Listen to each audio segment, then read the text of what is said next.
यदि म्यूजिक सच में भारत के म्यूजिक को एक्सप्लोर किया जाए और अच्छे से इसको ब्रांडिंग, प्रमोशन और पैकेजिंग ढंग से दी जाए, लेकिन भारतीय संगीत, देखो प्रश्न यही आएगा, क्योंकि होता क्या है, जब हम जो प्रमोटर होते हैं, जो ऑर्गेनाइजर होते हैं, यदि वो सिर्फ इतना ही बोल दें कि जैसे विदेशी म्यूजिशियंस यहाँ आके परफॉर्म करते हैं, क्या भारत के म्यूजिशियंस भी वहां जाके कभी ऐसा होगा?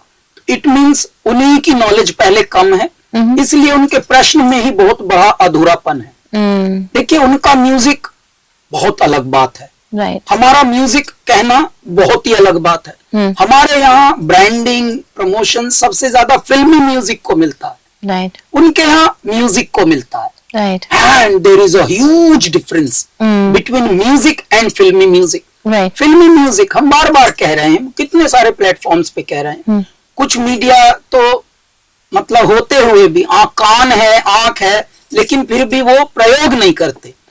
जब जो जैसा हम बोल रहे हैं वो वैसा नहीं लिख पाते। क्यों? क्योंकि उनको कैसा लिखना है वही वो डिसऑनेस्टी दिखाते हैं। छोटे छोटे चरित्रों में भी अगर डिसऑनेस्टी दिखाएंगे हम, तो लोग सच में एजुकेट नहीं होंगे, लोग सच में इन्फॉर्म्ड नहीं होंगे ठीक से। हम ये बात बार बार बोल रहे हैं, there is a huge difference between musician and filmi musicians. जब भी कोई विदेश से इंटरनेशनल आर्टिस्ट आता है, they are musicians, they are not filmi musicians. वहां उनके साउंड ट्रैक्स को इस तरह से कोई हीरो हीरोइन नाचते गाते कभी करते ही नहीं है। वहां के कॉन्सेप्ट बड़े अलग हैं। दे वैल्यू आर्ट और they make art as authentic as it can be. Bharat के किसी भी मीडिया हाउस पर कभी भी म्यूजिक को प्रमोट नहीं किया जाता, फिल्मी म्यूजिक को और एक्टर्स को प्रमोट किया जाता है।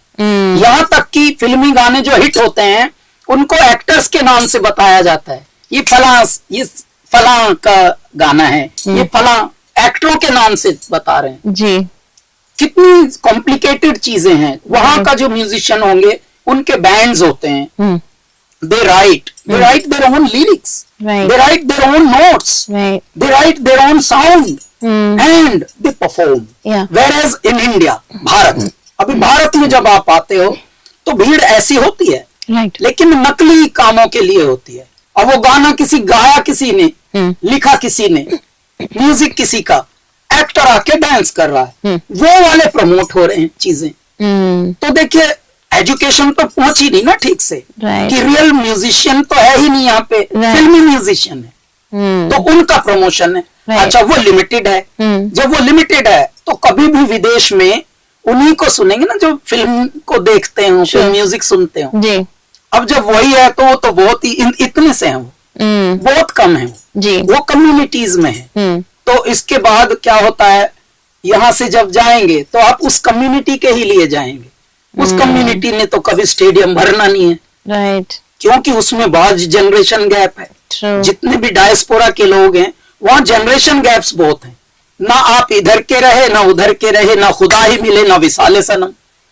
तो जब इतना डिफरेंस होगा ना हमारी जीवन जीने की शैली में, और करेक्ट इंफॉर्मेशंस न जाए, एजुकेशन न जाए, आर्ट के बारे में करेक्ट ऑथेंटिसिटी न पता लगे कि हाँ यार एस्थेटिक्स ये होते हैं आर्ट के।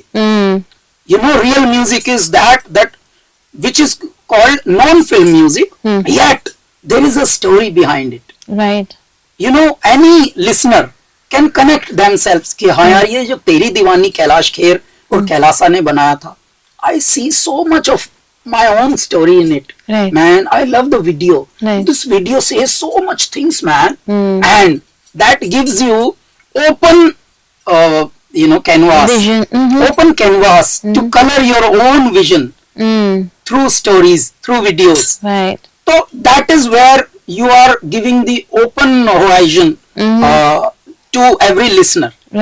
You are not giving the one image of one film and one frame and making them dream of those characters only, and then dreaming them and placing yourself there.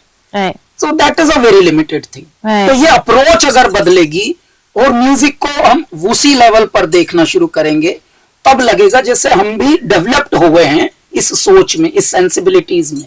ये there is a huge difference.